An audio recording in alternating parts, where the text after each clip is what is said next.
Suara ribut para murid yang berlari sambil menyebut-nyebut Yakuza membuat Kuroda heran. Ia berkata pada anak buahnya, bertanya apa yang sedang terjadi di sana.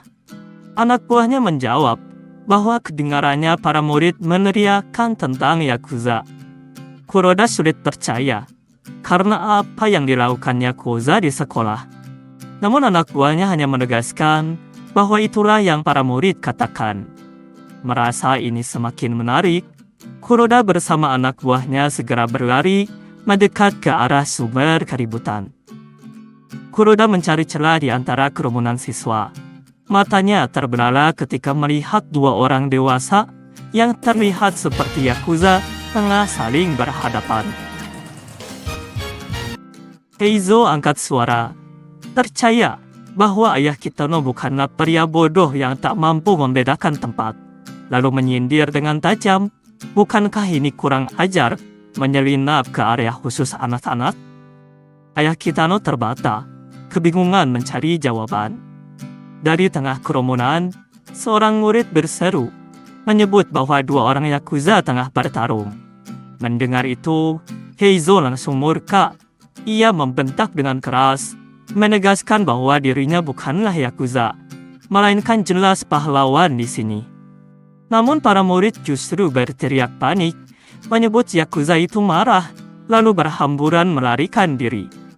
Kuroda yang merasa tak asing dengan salah satu dari mereka, bertanya pada anak buahnya, bukankah itu Heizo? Apa yang ia lakukan di sini? Anak buahnya menambahkan bahwa Heizo tampak sedang bertarung dengan seorang Yakuza. Tanpa ragu, Kuroda langsung berteriak menyemangati Heizo agar tidak kalah dari pria itu. Heizo yang mendengar suaranya menoleh. Ia sedikit senang melihat Kuroda ada di sana. Dengan lantang, ia meminta Kuroda untuk menjelaskan pada para murid bahwa dirinya bukanlah Yakuza. Kuroda justru malah berdiskusi dengan anak buahnya. Ia yakin Heizo memang bukanlah seorang Yakuza. Namun anak buahnya berpendapat bahwa penampilannya benar-benar mirip dengan Yakuza. Yang lain menambahkan, sekalipun ia tidak bekerja untuk keluarga Yakuza manapun, kemampuan Heizo sudah cukup untuk menjadikannya seorang perwira. Namun Kuroda tiba-tiba nyeletuk, menyebut bahwa pada dasarnya Heizo hanyalah pemarah, sehingga tidak ada yang mau memperkerjakannya. Ucapan itu membuat mereka semua tertawa terbahak-bahak. Sayangnya, beberapa murid yang mendengar candaan itu malah salah paham. Mereka mulai berbisik bahwa Heizo pasti seorang Yakuza penyendiri. Bisikan itu menyebar cepat, memperkeruh suasana. Heizo yang mendengar tuduhan itu semakin kesal, terutama pada Kuroda yang tanpa sadar justru memperburuk keadaan. Ayah Kitano mencoba mendekati Heizo dengan niat menjelaskan, namun Heizo salah paham, mengira pria itu hendak menyerang. Ia refleks melancarkan tinjuan lurus. Kuroda tampak antusias melihat serangan itu. Meski pada akhirnya, tinjuan Heizo berhasil ditangkis oleh pria berjas hitam. Kerumunan murid segera riuh, menyebut bahwa Yakuza berkumis bergerak duluan. Mereka bersorak, menegaskan bahwa Yakuza penyendiri memang tidak takut pada siapapun. Heizo terus melancarkan serangan demi serangan, tetapi ayah Kitano hanya bisa bertahan sambil berusaha menenangkannya. Ia sempat meminta Heizo untuk berhenti, namun ucapannya itu tak didengar. Heizo justru mengayunkan kakinya, melancarkan tendangan tinggi ke arah kepala. Tendangan itu berhasil ditahan dengan sigap, membuat Heizo terkejut hingga ia mundur beberapa langkah, memasang kuda-kuda kembali dan menjaga jarak. Para siswa tertegun melihat pertarungan itu, kagum dengan serangan yang baru saja terjadi. Rasa penasaran mereka semakin memuncak, menanti apa yang akan terjadi selanjutnya. Kuroda pun ikut larut dalam ketegangan, berteriak lantang menyemangati Heizo, meyakini bahwa ia sedang berada di atas angin. Namun di dalam hati Heizo tak merasakan hal yang sama. Ia justru sadar bahwa pria berjas hitam mampu menahan serangannya dengan kecepatan refleks yang mengejutkan. Ada rasa kagum yang tak bisa ia pungkiri sekaligus peringatan bahwa lawan ini bukanlah orang biasa. Tatapan Heizo pun berubah tajam. Wajahnya menunjukkan keseriusan penuh, tanda ia mulai bertaruh dengan segenap kemampuannya. Ayah Kitano berusaha membuka mulut. Suaranya pelan, mengatakan permisi ingin menjelaskan. Namun Heizo langsung memotong dengan nada tegas. Ia menegaskan bahwa dirinya sudah berada dalam posisi bertarung dan tidak akan membiarkan pandangannya teralihkan sedikit pun. Ia mengungkapkan keterkejutannya tadi ketika pria berjas hitam berhasil menyelinap mendekatinya tanpa ketahuan. Ayah Kitano tampak semakin bingung dengan tuduhan-tuduhan aneh ini. Tapi Heizo melanjutkan dengan penuh keyakinan, menyebut keberanian pria itu mendekati musuh tanpa memperlihatkan niat jahat, menandakan satu hal. Ia bukanlah Yakuza biasa. Ayah Kitano mengangkat tangannya, mencoba membantah. Namun kata-kata itu seperti terhenti di tenggorokannya, tak mampu menjelaskan. Para murid di sekitar mulai berbisik, menyusun teori mereka sendiri. Ada yang menduga bahwa Yakuza penyendiri itu telah kehilangan tempat di organisasinya, dan kini sengaja mencari pertarungan yang ia dambakan. Sebagian lagi menyebut lawannya adalah mesin pembunuh keluarga Yakuza. Pria berjas hitam dengan hati nurani yang kosong, terbiasa menyingkirkan musuh tanpa ragu. Bisikan itu semakin ramai, sampai ada yang menyimpulkan bahwa pertarungan ini seperti pertemuan antara api dan es. Anak buah Kuroda ikut terbawa suasana, berbisik pada Kuroda, menyebut bahwa musuh Heizo bukanlah manusia biasa, melainkan mesin cyborg pembunuh keluarga Yakuza. Makhluk yang hanya menyisakan sedikit jejak kemanusiaan. Kuroda terlihat serius tidak membantah, justru menambahkan bahwa Heizo benar-benar sedang dalam keadaan terjepit. Dua siswi panik, berteriak memanggil Kishida si guru BK, memberitahu bahwa ada perkelahian yang tengah berlangsung. Kishida menoleh dengan heran, lalu berkata bahwa hari ini adalah pertemuan orang tua dan guru. Orang bodoh macam apa yang memilih untuk berkelahi saat ini? Namun siswi itu dengan wajah tegang menambahkan bahwa yang berkelahi adalah dua orang Yakuza. Kishida membelalak, terkejut mendengar hal itu. Ia terbata, mengulangi untuk memastikan. Tapi para siswi menegaskan, penampilan mereka mencurigakan, sikapnya tak terhormat, dan tubuhnya tinggi menjulang. Kishida semakin kebingungan, bertanya, apa yang Yakuza lakukan di sekolah? Kedua siswi hanya membalas bahwa mereka tidak tahu, dan mendesaknya agar segera pergi ke lokasi kejadian. Mereka memohon agar Kishida segera pergi sebelum sesuatu yang buruk terjadi. Kedua siswi itu yakin, dua Yakuza itu bisa saja mengeluarkan pisau dan saling membunuh. Kishida terdiam. Wajahnya jelas menunjukkan ketakutan, enggan untuk ikut campur. Ia beralasan bahwa dirinya sudah punya tugas untuk mentertibkan para siswa. Kedua siswi kebingungan, menegaskan kembali bahwa ini masalah yang besar. Kishida dengan wajah panik mencoba berdalih lagi, mengatakan ia paham situasinya penting, namun tugasnya juga tak kalah penting. Salah satu siswi akhirnya membentak, menegaskan bahwa nyawa orang-orang sedang dipertaruhkan. Jadi, ini bukan waktunya untuk mengurus ketertiban siswa. Namun Kishida malah berteriak marah, menegaskan bahwa mentertibkan siswa juga berarti menyelamatkan nyawa. Jadi, jangan mengatakan kepadanya jika tugas itu tidak dianggap penting. Kedua siswi itu terdiam menatap reaksi Kishida yang tak terduga.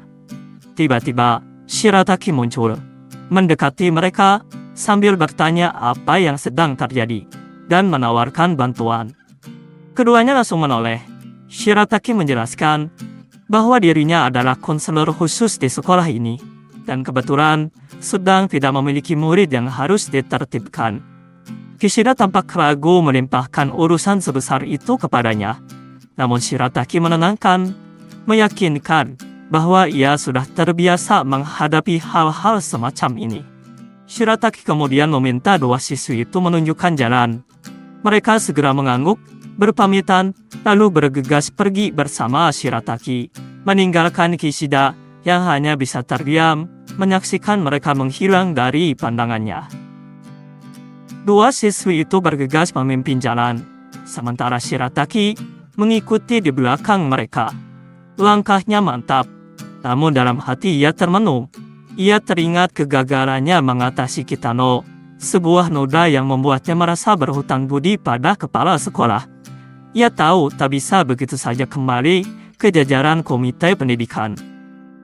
Yang bisa ia lakukan hanyalah menebus kekurangan itu dengan mengumpulkan poin sedikit demi sedikit di tempat ini. Namun hanya buyar ketika salah satu siswi bertanya dengan cemas, apakah ia akan baik-baik saja menghadapi dua yakuza tangguh seorang diri? Shirataki tersenyum, tertawa ringan, dengan nada menenangkan. Ia berkata bahwa dirinya sudah terbiasa menghadapi hal-hal semacam ini. Shirataki mulai memasuki kerumunan sambil berkata permisi, meminta jalan. Dalam benaknya, ia percaya diri. Tak peduli apakah yang akan ia hadapi adalah yakuza atau bukan, ia yakin mereka hanyalah pemula dalam seni bela diri, sama saja seperti melawan anak kecil. Jika dirinya dipuji karena berhasil mengusir dua preman, maka posisinya di sekolah akan tetap aman. Terima kasih, gumamnya dalam hati. Setibanya Shirataki di barisan depan, sebuah kaki tiba-tiba meluncur tepat di depan wajahnya. Sigap, ia berhasil menahan tendangan nyasar dari Heizo dengan kedua tangannya. Namun tenaga tendangan itu begitu kuat, hingga tubuh Shirataki terpental dan jatuh ke belakang. Heizo dan ayah Kitano sontak panik merasa bersalah. Heizo justru malah memarahi ayah Kitano, menyalahkannya karena selalu menghindar dengan cara aneh, hingga membuat orang lain terluka. Ia menyuruh agar ayah Kitano diam saja, dan membiarkan dirinya untuk menendangnya. Ayah Kitano makin kebingungan, tak tahu harus berkata apa. Melihat Shirataki tergeletak, dua siswi tadi panik dan segera menanyakan kondisinya, menyuruhnya untuk segera bangkit. Shirataki duduk dengan tenang sambil tertawa, mengatakan dirinya baik-baik saja, karena ia berhasil menahan dengan tangan, jadi tidak terlalu menerima dampak yang besar. Namun ekspresi siswi itu berubah terkejut ketika melihat darah menetes dari hidungnya. Mereka langsung berteriak, memberitahu Shirataki, lalu kembali cemas menanyakan keadaannya. Shirataki mengusap darah di hidungnya, raut wajahnya berubah muram penuh amarah. Ia tak menyangka, serangan pertama justru datang dari mereka, bahkan sampai membuatnya mimisan. Niat awalnya menanganinya dengan santai pun lenyap, kini ia bertekad membalas dengan tanpa ampun. Ia mulai melangkah kembali mendekati Heizo dan ayah Kitano. Di belakangnya, dua siswi masih cemas, berteriak menyarankan agar memanggil guru lain karena yakin Shirataki takkan mampu mengatasi ini seorang diri. Namun Shirataki terus berjalan tanpa menoleh, tak menghiraukan seruan mereka. Shirataki melompat tinggi, melayangkan tendangan ke arah Heizo yang masih fokus menghadapi ayah Kitano. Ayah Kitano segera menyadari bahaya yang datang, sementara Heizo yang tak menyadari justru malah melancarkan serangan ke arah ayah Kitano. Merasa harus bertindak cepat, ayah Kitano memperingatkan Heizo, lalu dengan kedua telapak tangannya, ia mendorong tubuh Heizo ke belakang. Heizo terkejut dengan dorongan mendadak itu, dan tepat setelahnya, sesuatu melesat dari belakang.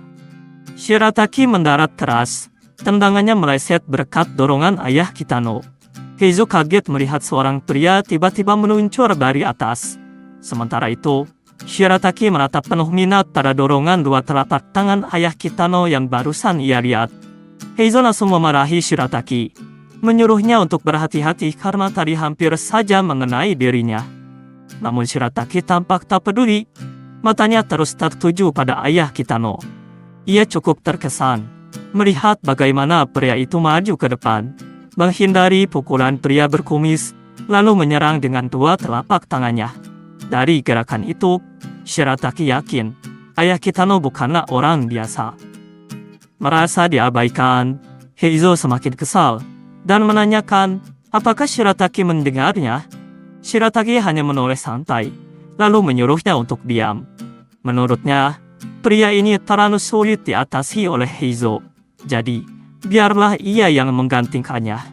Heizo sontak naik pitam, membentak bahwa ini bukanlah saat untuk bercanda.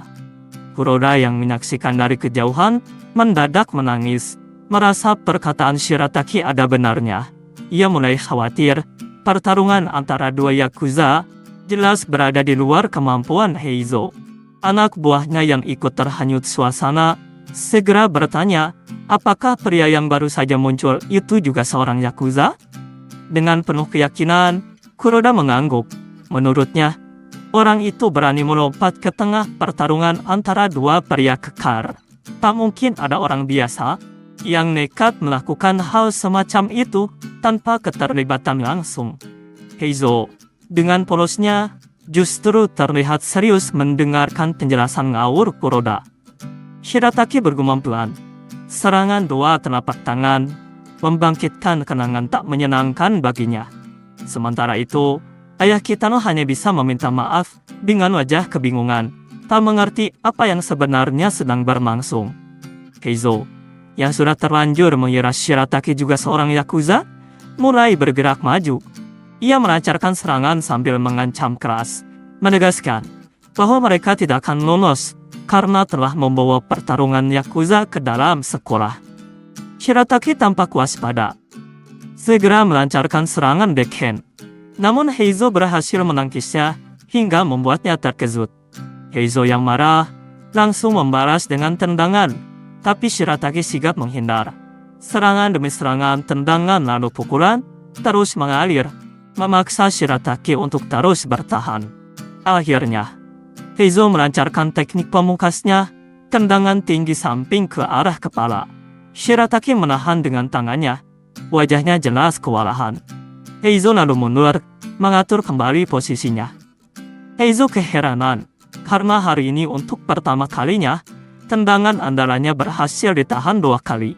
Sementara itu, Shirataki dengan wajah geram, juga penasaran siapa sebenarnya kedua orang yang ia hadapi. Di sisi lain, para penonton justru semakin antusias. Kuroda berteriak penuh semangat, menyemangati Heizo, dan berkata bahwa Heizo juga sekuat Yakuza. Ayah Kitano hanya bisa terdiam, semakin bingung dengan arah kejadian yang sedang berlangsung. Mendengar suara riuh keributan, Ryoko mulai bertanya pada Ikuno dan Kitano, apakah hanya dirinya saja, atau memang benar ada suara gaduh di sana? Ikuno baru menyadarinya setelah Ryoko menyebutkan hal itu. Ryoko tampak tegang, dihantui firasat buruk bahwa ia merasa mendengar teriakan ayahnya. Meski bisa jadi itu hanya imajinasinya, tapi rasa gelisah tetap menguasainya. Tak jauh dari mereka, 3 orang siswa terdengar berkata bahwa ada 2 Yakuza yang sedang bertarung di sekolah. Kitano hanya berkomentar santai, menyebut betapa menakutkan jika benar ada Yakuza di sekolah. Salah satu siswa melanjutkan, menyebut keduanya benar-benar besar dan kekar. Pertarungan antara pria berjas hitam dan pria berkumis. Kitano tetap santai, hanya berkata betapa menakutkan dan heran mengapa mereka bertarung di sekolah. Ikuno pun tenang, menanggapi bahwa pertarungan 2 petarung kuat pasti menarik untuk dilihat. Sementara itu, Ryoko yang langsung mengenali ciri-ciri tersebut terengah-engah, lalu berteriak panik. Ia bingung harus berbuat apa, menyadari ayahnya kembali terseret ke dalam kesalahpahaman yang konyol. Ikuno bergumam bahwa pria besar berkumis memang cocok dengan ayah Ryoko, benar-benar terlihat seperti Yakuza. Ryoko semakin panik, tak tahu harus bagaimana menghadapi kenyataan bahwa ayahnya kini terlibat pertarungan dengan seorang Yakuza. Ikuno dengan santai menyuruh Ryoko tidak khawatir. Menurutnya, Heizo tidak akan kesulitan menghadapi Yakuza biasa. Ryoko berteriak cemas, takut jika lawan menggunakan pisau atau senjata lain. Ikuno tetap yakin, menjawab bahwa tinju dan kaki seorang ahli bela diri sudah setara dengan senjata mematikan, kecuali jika melawan orang yang benar-benar terampil menggunakan pisau. Tiba-tiba seorang siswa datang terpukul, berteriak bahwa ada pria lain melompat ke tengah pertarungan antar Yakuza. Katanya, pria itu langsung menendang masuk tepat saat mereka bertarung. Temannya bertanya apakah dia juga Yakuza. Siswa itu menjawab tidak tahu. Tapi ada siswa yang bilang kalau dia guru konselor khusus, meski dirinya sendiri belum pernah melihatnya. Ia menambahkan, pria itu memang tidak tinggi, tapi tampak cukup tangguh. Ryoko langsung membelalak mendengar ciri-ciri itu, dan menoleh ke arah Ikuno. Ikuno dengan wajah kesal, menyimpulkan bahwa itu pasti ayahnya. Ryoko makin panik, bingung harus bagaimana, karena kini ayahnya dan ayah Ikuno saling bertarung. Namun Ikuno tetap santai, menyuruhnya tidak khawatir. Menurutnya, kondisi ayahnya yang akhir-akhir ini kurang bugar, membuatnya yakin Heizo bisa mengalahkannya. Ryoko berteriak bahwa bukan itu masalahnya. Kitano pun ikut menimpali, menyarankan agar mereka sebaiknya mendatangi tempat kejadian. Ryoko menoleh bingung, lalu Kitano menjelaskan, mungkin mereka tak bisa menghentikan pertarungan, tapi mereka juga tidak bisa hanya diam dan membiarkan hal ini begitu saja. Ryoko semakin bingung, terlebih karena Kitano belum mengetahui bahwa Shirataki adalah ayah Ikuno. Ia khawatir kesalahpahaman besar akan terjadi lagi. Namun Kitano dengan mantap menegaskan, pasti ada alasan mengapa mereka melawan Yakuza. Selain itu, kita harus memastikan ayah Ryoko baik-baik saja. Mata Ryoko berkaca-kaca, terharu dengan kepedulian Kitano terhadap ayahnya. Tapi ia segera membantah, meminta Kitano tidak mengatakan hal itu sekarang. Ryoko tak ingin perasaannya berubah, sebab sejak tadi, ia masih diliputi amarah terhadap ayahnya. Ikuno mencoba menenangkan Ryoko. Dengan tubuh Heizo yang tinggi, menurutnya, baik Heizo maupun ayahnya tidak akan terlalu memperhatikan Kitano, sehingga kecil kemungkinan mereka akan menyerangnya lagi. Lagi pula, entah nanti kita akan ikut campur atau tidak, tak ada salahnya menonton pertarungan itu. Jika situasinya memburuk, kita bisa segera melarikan diri. Ucapan itu membuat Ryoko lebih tenang. Ia mengakui bahwa Ikuno pasti juga mengkhawatirkan ayahnya. Namun Ikuno menjawab datar, sebenarnya ia hanya tertarik menyaksikan pertarungan itu. Ryoko lalu menggenggam tangan Kitano. Dengan tatapan sungguh-sungguh, ia berkata, jika sesuatu terjadi, Kitano harus segera melarikan diri. Kita akan baik-baik saja, janji. Ikuno yang mendengar dari belakang merasa aneh. Biasanya kalimat semacam itu diucapkan laki-laki kepada perempuan, bukan sebaliknya. Tanpa ingin berlama-lama, Ikuno segera mengajak mereka untuk berangkat. Shirataki berdiri dengan tatapan tenang. Dalam hati ia menganggap kota ini sungguh menarik. Kita tak pernah tahu tipe orang seperti apa yang akan ditemui. Heizo sudah sejak tadi bersiap dalam kuda-kuda. Ia tak menyangka akan berhadapan dengan seorang Yakuza yang begitu kuat. Namun tekadnya jelas, ia tidak boleh kalah demi menjaga kedamaian sekolah. Ayah Kitano hanya melongo, benar-benar tak mengerti apa yang sedang terjadi di hadapannya. Sementara itu, Ryoko, Kitano dan Ikuno berlari cepat menuju lokasi. Ikuno bertanya di mana tepatnya keributan itu. Kitano menjawab mantap, menyuruh mereka cukup mengikuti arah sumber suara.